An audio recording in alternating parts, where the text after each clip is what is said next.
powerful.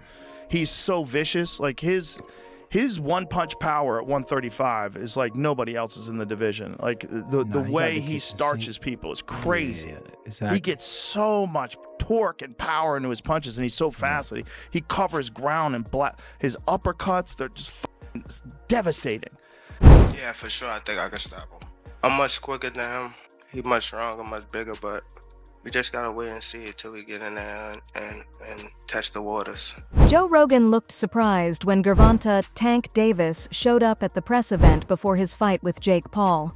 Instead of his usual lean and compact look, Davis appeared bigger and more muscular than expected. Rogan, who's seen many top athletes in great shape, couldn't hide his reaction. It was the kind of surprise you get when someone looks even better than you imagined.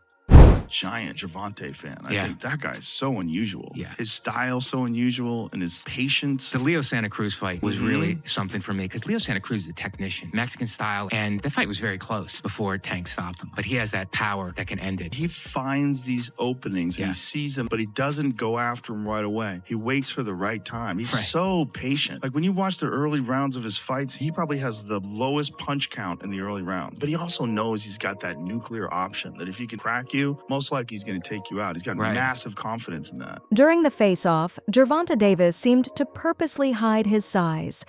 Instead of showing off his muscles or acting tough, he stayed calm and relaxed, sometimes crossing his arms or turning slightly to block the full view of his body.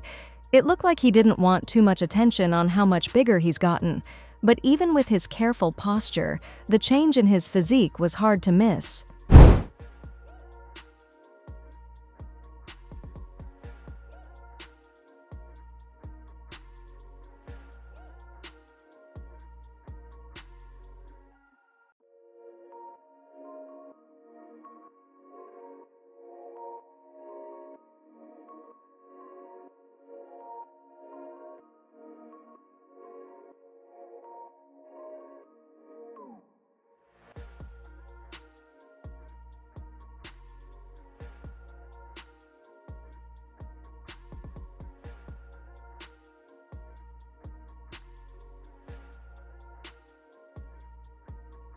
Joe Rogan says Jake Paul's fights are more about promotion than real competition.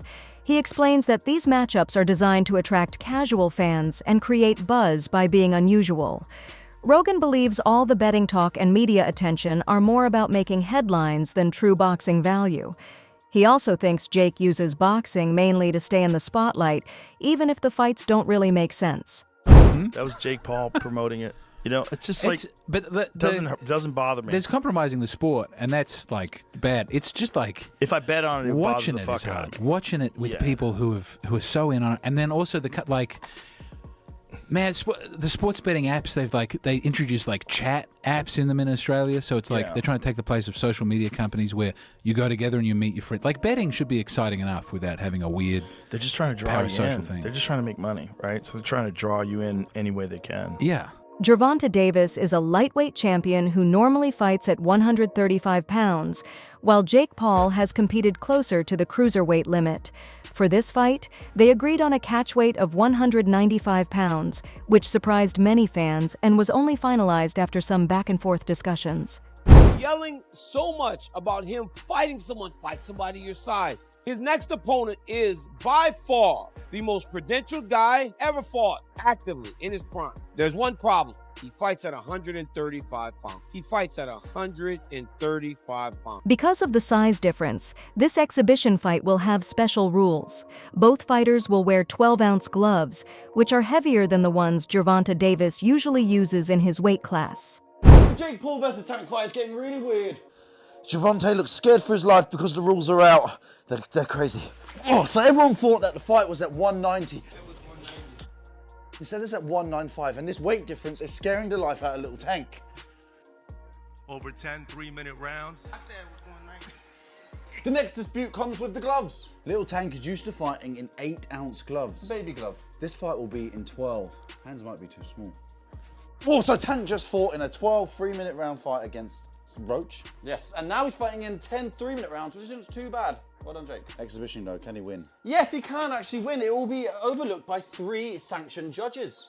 So you can actually still win and knock him out. But here's the trick. It's body punches only. And there's a reason. That's because Tank said, look, this is a bit unfair. I don't want to punch up. I want to punch at my head height. Where does it fall?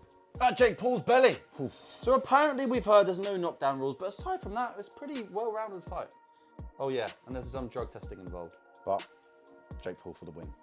Davis's trainer, Calvin Ford, expressed concern about the change, explaining that while heavier gloves can slightly reduce the impact of punches, they also affect how punches land and how fighters defend themselves. My only concern is, you know, the gloves. You understand what I'm saying? Because we don't fight in 12-ounce gloves. We don't use 12-ounce gloves. That's training gloves, you know what I'm saying? I'm like, that's 2 pounds away from Jake. He fights in 10s. Tank fighting 8s. So he losing 4 ounces. So my thing is, I said, they said, put Tank in 8s, put him in 10s. That makes the fight more interesting. You know what I'm saying? And we'll go from there because I understand. And I brought that question up to one of his handlers. They was, no, we don't want to do no mixed match. It's supposed to be an expedition. What's the matter? What, you know, now y'all want the wins and the loss. You know what I'm saying? All these restrictions, but you want to be great. Being great is really pushing the envelope. You know what I'm saying? You know, Tank don't really care, you know? So when I brought this up, he said, dang, facts. You know what I'm saying? So again, you know, he can weigh the 10s and we weigh the 8s. Then we got to fight. Teddy Atlas commented on the face-off between Jake Paul and Gervonta Davis, pointing out the huge size difference between them. He joked that Davis is so small compared to Jake that he'd need a ladder just to reach his chin. Atlas admitted that differences in skill and style are normal in boxing, but said this size gap is simply too big. They should also have like the size of the ring, the size of the glove, all that stuff. Particulars should be in the contract, but I would probably look for one thing that is not the common thing to have in a contract if I'm Tank. A ladder. A ladder. Can I get a ladder? Somebody? You know what I mean? Hey, look, if he hits him on the chin the way he can punch, Jake might be doing a dance. You know what I mean? Not voluntarily either. But we'll get into that more later. The thing that I'm talking about right here is what you said. It was stark. The size difference was really, you couldn't ignore it. We understand the talent difference, the experience difference. We understand all of that. But the size, the pure, and we understand small guys can beat big guys. We just saw Crawford do it to Canelo, but you know, a little different. The size difference was, I mean, it was eye-catching, jaw-dropping. And it made me think, and I'm going to ask Richie, our man here who's doing all the taping, who does such a marvelous job. I'm going to ask him, because I know he's an expert in this area, but it reminded me of one of the Rocky movies where they had the face, where they did the wrestling thing with Rocky and Hulk Hogan, a.k.a. Thunder Lips. He was Thunder Lips back there. And I thought I had it right, and it was confirmed to me. It's Rocky III. He compared the situation to Canelo Alvarez moving up to fight Terrence Crawford, but said it's different because Crawford was never that small, while Tank is just too undersized to reach Jake effectively. This makes the fight look one-sided from the start. Fans, media, and experts are worried about how fair and safe this matchup really is. The controversy isn't only about Davis, it's also about how the fight is being promoted, whether it respects fighter safety, and what kind of message it sends for future exhibition or celebrity fights.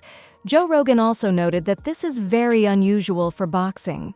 Dana White has openly criticized the Jake Paul versus Gervonta Davis fight, saying Jake keeps picking smaller opponents instead of facing someone his own size. He compared Davis to Floyd Mayweather in punching power, saying Tank actually hits harder, but he's just too small.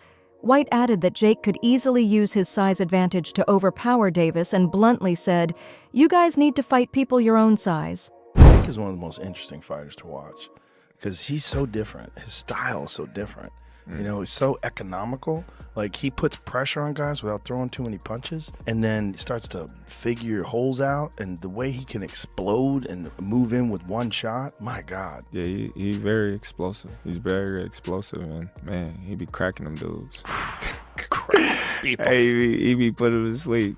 Just cracking people. Yeah. And he has so much confidence in his power. So much confidence in his power. You know, he just, in his mind, he know it's a matter of time before I catch you. Yeah. And that's the thing with Tank, you know, these fighters. You got to be aware 15 rounds.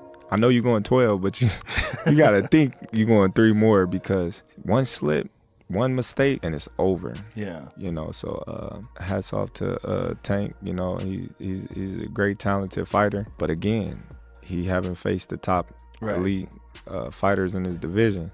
Right. You know, so we want to see Tank against, you know, somebody his size, you know, at the elite level. Yeah. And I believe he'll do good, because, you know, he got the skills, the power, he got the ring IQ to do good, but we haven't seen that yet. Yeah, he's also wild. He's a wild fella, so he's fun to watch. You know, he's just a crazy dude, you know. Yeah. Coming from Baltimore, man, I think that's just his upbringing as well. Yes, for sure.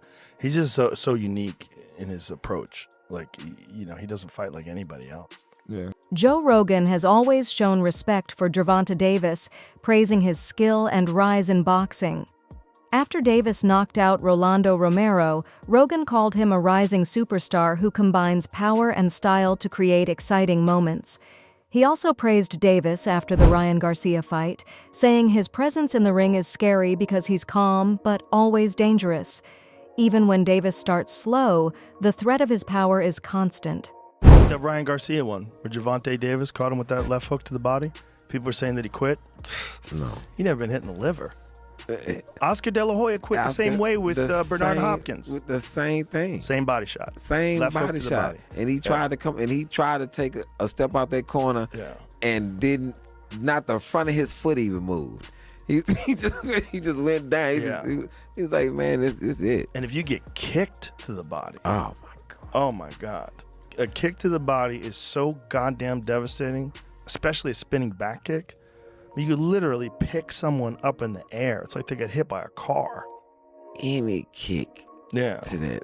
It's really something to see a kid who has nothing, born into extreme poverty, become a world champion, like Gervonta Davis. Yeah. It's an inspiring story. It is, and it's great for everyone because it gives you fuel. Like, for a person who's coming up in life, even if you're not a fighter, you see what someone's gone through, and you see the success that hard work has created. Right. And it can be a roadmap for your own life. There are growing signs that Gervonta Davis plans to retire after his exhibition fight with Jake Paul, mainly to secure his financial future. Davis has often said he's unhappy with boxing, calling it a dying sport and complaining about its lack of loyalty. His trainer, Calvin Ford, confirmed that Tank chose to fight Jake instead of taking tougher rematches because the payout was much bigger. Beyond money, it seems Davis is simply worn out by the physical and mental stress of boxing. He's hinted that he's ready to walk away, spend more time with his family, and live a quieter life after this fight. Man for band on what you making. Again, there's nothing wrong with Tank going to get his money, but let's all be clear that that's all the fight is for Tank. He's telling you without telling you that he's fighting Jake just because he's getting $40 million. So when we talk about boxing being dead, Tank has to line up at the front of the line. I can't blame him, but don't throw around, oh, boxing's dead and people switch sides and all of that. You chose not to be great. That's it. You chose not to be great. Stuff like that, choices like that will kill boxing, for sure. On a competitive level, it won't kill it on a business level. On a business level, until people run out of interest in these kind of matchups, it'll do well. On a competitive level, choosing not to fight the best will kill the sport. So maybe it's better if people like Tank aren't in the sport. And I don't even say that because I want that to be the case. I think Tank is ridiculously talented, but you can't want a fighter to fight more than what they want to. You can't. Tank fans or Tank people that like Tank and think he's one of the best, you can't want it for him. And then Shakur came back with, that's how I know you soft. I can't even go back and forth with you soft ass. You rather pop to me on social media than get in that fire and get embarrassed. I get it.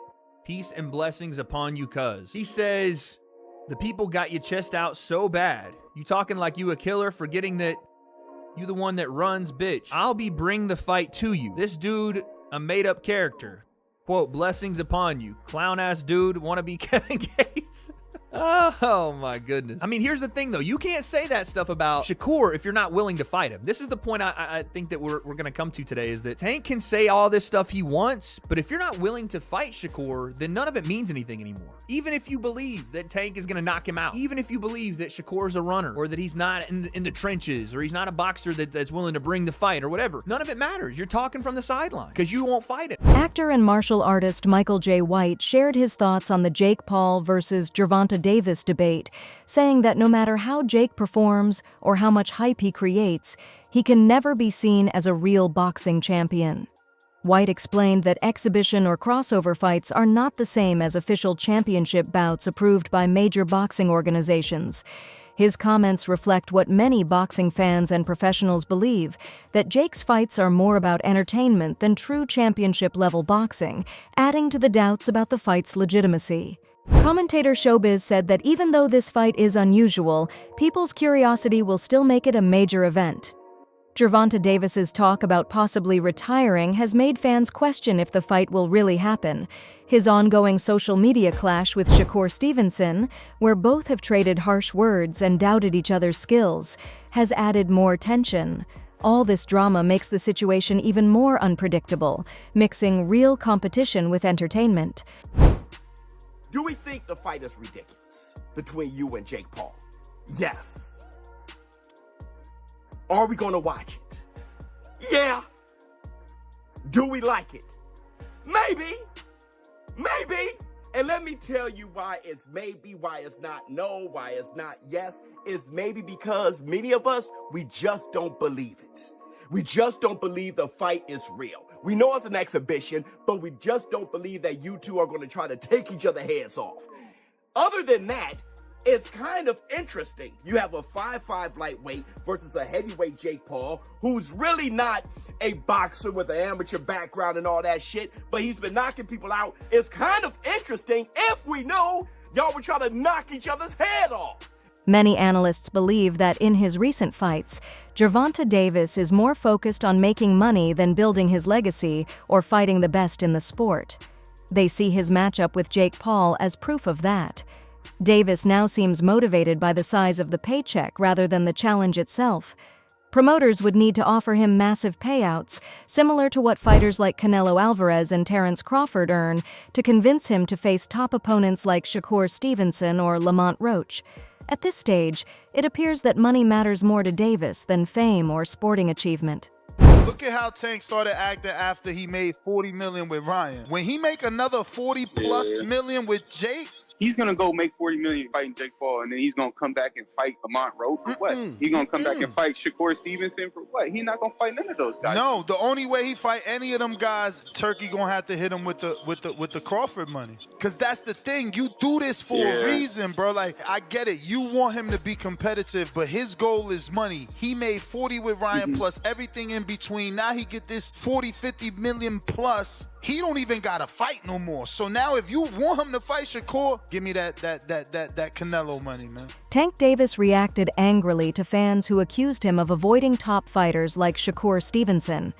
He said he doesn't care what people think because fans quickly change sides after just one bad performance. Tank made it clear that his focus is on his own career and personal goals, not on trying to please everyone or answer every critic. Monte, a lot of boxing fans aren't happy with the fact you've taken this fight rather than the Roach rematch, fights with the likes of Shakur, Devin Haney, Teofimo, etc. What do you make of that reaction? And can we still expect to see those fights? Why should I care? What they think? When y'all switch somebody can have a bad day and y'all switching on who y'all favorite fighter is or who this person is supposed to fight. Like, y'all need to sit back and be fans and just enjoy the sport. Like, y'all even talk about people's personal lives. Like, why, when it come to that? What do you think? Is Gervonta Davis making the right choice by focusing on money instead of building his legacy? Share your thoughts in the comments below. Thanks for watching. Like, subscribe, and stay informed. Stay tuned for more updates, and let's keep our news accurate.